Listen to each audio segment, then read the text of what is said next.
Psixoloji komplekslər hansılardır?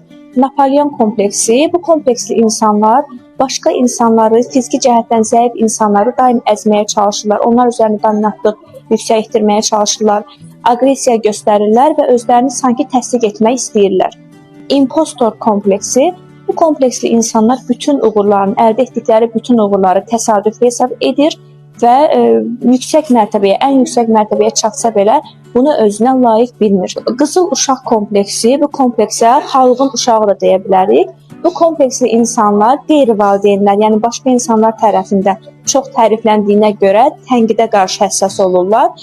Peter Pan kompleksi, bu kompleksli insanlar isə böyüməkdən qorxurlar, məsuliyyət daşımaqdan qorxurlar və uşaqlıq dövrünə bağlı olurlar və infantilizmdən qurtula bilmirlər. Kassandra kompleksi, bu kompleksli insanlar daim pis xəbərlər, bəd xəbərlər gözləyirlər və daim pis hadisələr olacağını fikirləşirlər. Atlas kompleksi, bu kompleksli insanlar isə daim yox deyə bilmirlər, heç vaxt yox deyə bilmirlər və daim məsuliyyəti öz çiyinlərinə yükləyirlər. Persefone kompleksi, bu kompleksli insanlar isə valideynlərindən həddindən artıq asılı olurlar və müstəqil qərarlar qəbul edə bilmirlər.